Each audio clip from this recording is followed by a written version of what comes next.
So Ian Garry is finally getting back in action, UFC 298. He's got a new opponent, and it's a good one. It's Geoff Neal. Hands of Steel is always dangerous, as we saw against Shavkat Rakhmonov. You can never count him out of the fight. I think this is going to be very much a striker's matchup. It's going to be that long, rangy, kick-heavy style of Ian Garry versus just the fundamentals, ones and twos of Geoff Neal and that signature power that he has.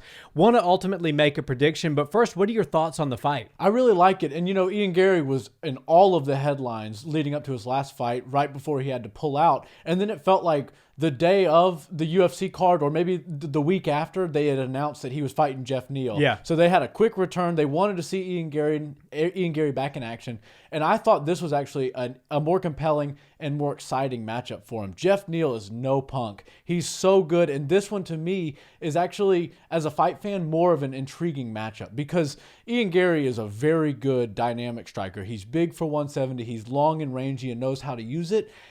But Geoff Neal knows how to get inside. He knows how to use the fundamentals to break down his opponents and systematically start to beat them in every aspect of the game and then leave them with no answers but to stand in there and try to trade with him.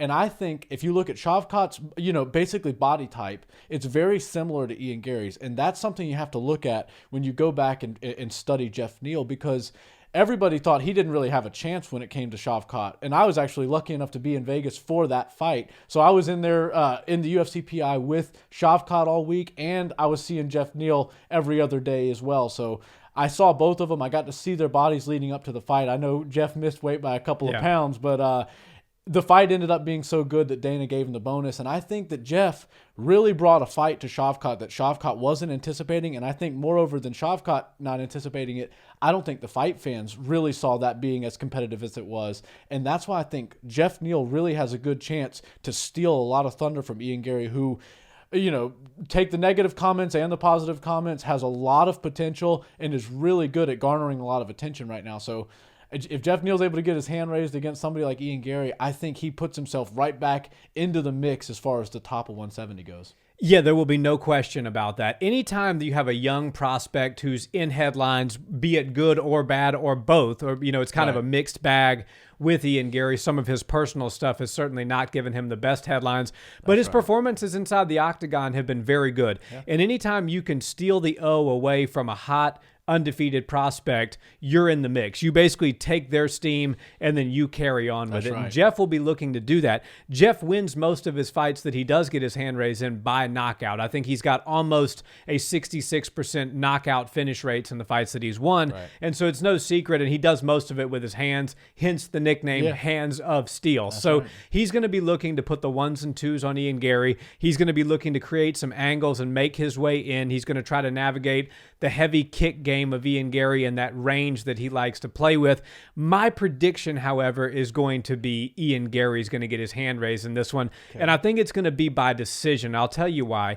Ian is very good at being elusive, and he's also got something to prove in this fight. I think he took the necessary time off that, whether it was the flu or whatever it was, the personal reasons that kind of all accumulated and led him to pull out of the Vicente Luque fight. I think when he looks back on his career, although he took a lot of heat in the moment, that was probably the right thing for him to do. Right. Go back to the training room, work a little more, kind of refine those skills, get a new opponent, fresh coat of paint, get back out there, let some other things cycle through the headlines. Right. So I don't think he's going to be fighting with the same pressure that he would have been fighting at had he took that fight against Luque at the end of last year. I think this will be a different, almost like a clean slate for him. Yeah. And I think he's going to look to get in there and show do the talking with his skills, so to speak. You guys have said enough about me over the last 2 months. Let me show you why, even regardless of all that, I'm still one of the best fighters at 170. I'm still somebody who could be a future champion.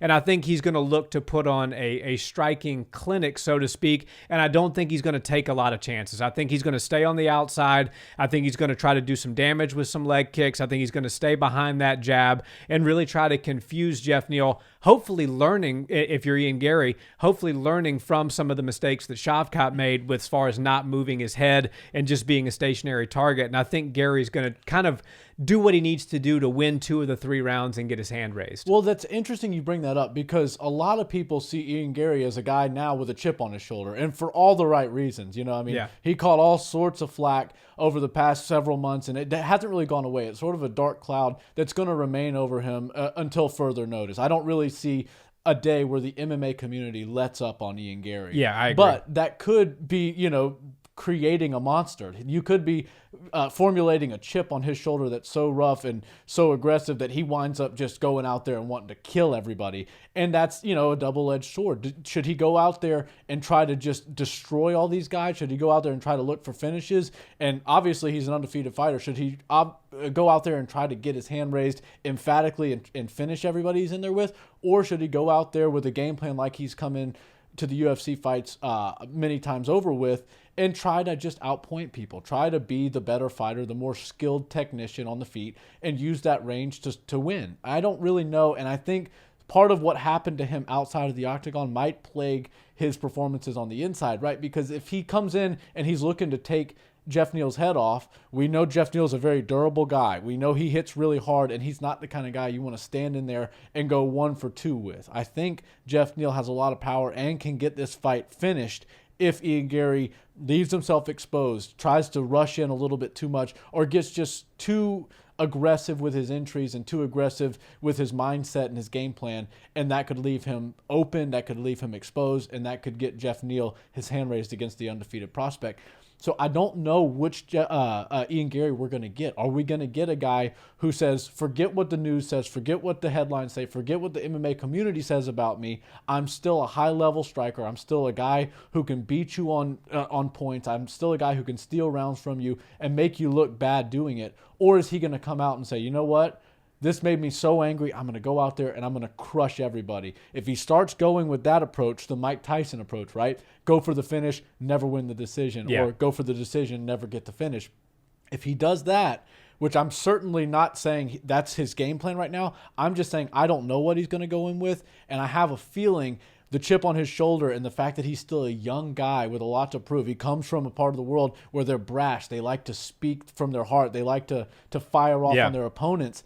I think he's going to come in a little bit more aggressive, and I think that makes the fight more exciting for the fans. I think it heightens Geoff Neal's chances to get his hand raised because stylistically you're not going to see as much distance and range management out of Ian Garry. You're going to see somebody more willing to engage with Geoff Neal. And like you said, Hands of Steel is a name that was well earned by Geoff Neal. He's got serious power in his hands, and I think if Ian Garry sits in there for too long, even in this 15-minute long fight, he could wind up on the canvas. Yeah, Ian definitely has a higher output as far as significant strikes landed per minute. He's approaching that 7 strike per minute mark, which is a very high output. That's among the top end of what you'll see in the UFC. Yeah. Geoff Neal's a little bit more reserved at around 5 significant strikes landed per minute. He's very economical, but he throws with a lot of power, and every one of those 5 strikes you feel. So if Ian is able to manage the range, he's certainly going to have a clearer path to victory because he's going to accumulate more significant strikes. No doubt. And probably do a little bit more damage throughout the fight.